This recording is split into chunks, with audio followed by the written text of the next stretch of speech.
warahmatullahi wabarakatuh. Saya Nima Delistarni dari kelas C, Program Studi Pendidikan Sejarah, Fakultas Ilmu Sosial Universitas Negeri Gorontalo. Jadi di video kali ini saya akan menjelaskan materi tentang museum sebagai media pembelajaran pada masa prasejarah untuk melengkapi tugas pada mata kuliah prasejarah di Indonesia. Jadi pada video ini saya mengambil materi dari jurnal Paramita nomor 1 pada Januari 2010 dengan ISSN 0854 0039 halaman 105 sampai 111. Sebelum saya membahas tentang materi museum sebagai media pembelajaran pada masa prasejarah, ada baiknya terlebih dahulu kita mengenal apa itu zaman prasejarah. Jadi, zaman prasejarah merupakan periode ketika manusia belum mengenal tulisan sebagai alat komunikasi.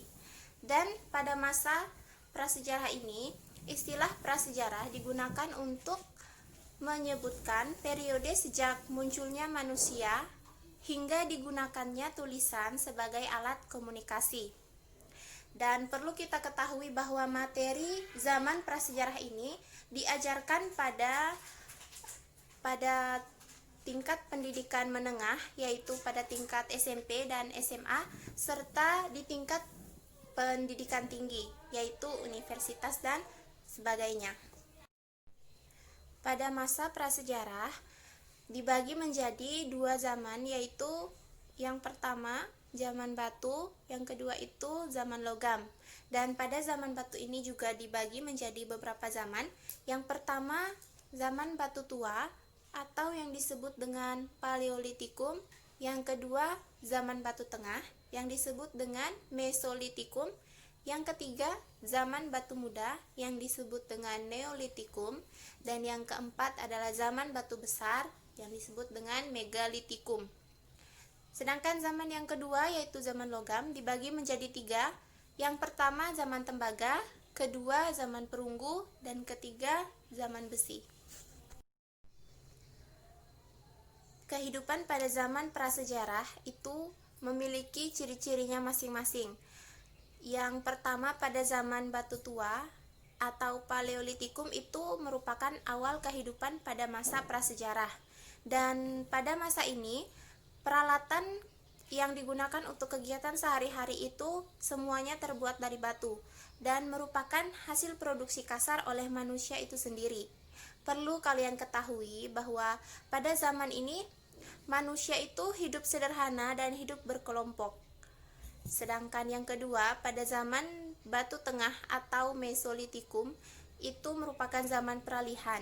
Dan pada zaman ini manusia sudah hidup lebih maju dan berkembang. Di zaman ini juga sudah ditemukan lukisan di dinding-dinding gua dan sudah mengenal sistem kehidupan bermasyarakat. Kemudian juga sudah hidup dan tinggal menetap di suatu wilayah, tetapi masih ada juga yang tinggal di gua. Yang ketiga yaitu zaman batu muda atau Neolitikum, yang memiliki ciri-ciri manusia itu tidak lagi bergantung dengan kegiatan berburu untuk memenuhi kehidupan sehari-harinya. Mereka itu mulai belajar bercocok tanam, berternak dengan alat tambahan yang disebut dengan gerabah. Dan kemudian yang terakhir zaman batu besar atau Megalitikum itu dicirikan dengan berakhirnya zaman batu dan tak hanya menghasilkan alat yang dapat membantu kehidupan sehari-hari, juga pada zaman ini mereka sudah melaksanakan upacara keagamaan. Berikut ciri-ciri pada zaman logam. Yang pertama yaitu zaman tembaga. Itu merupakan awal dari kehidupan manusia pada zaman logam. Dan pada zaman ini mereka menggunakan logam sebagai alat kebudayaan. Yang kedua zaman perunggu. Banyak bertambah pengetahuan pada zaman ini sehingga mereka mulai mencampur timah dan tembaga untuk menghasilkan logam yang berkualitas baik. Yang ketiga, zaman besi. Pada zaman ini mereka melebur besi menjadi alat-alat yang digunakan dalam kehidupan sehari-hari. Namun, peninggalannya di Indonesia tidak banyak ditemukan yang menandakan berarti zaman ini tidak merata penyebarannya. Setelah mengenal apa itu zaman prasejarah, kita akan masuk ke materi museum sebagai media pembelajaran pada masa prasejarah. Dan perlu kalian ketahui bahwa museum itu sangat penting untuk belajar prasejarah karena alat-alat yang ada di dalamnya bisa membantu para pelajar untuk mendapatkan informasi-informasi penting terkait benda-benda peninggalan dan materi yang sedang mereka pelajari. Namun juga museum itu tidak semuanya bisa digunakan untuk sebagai media pembelajaran.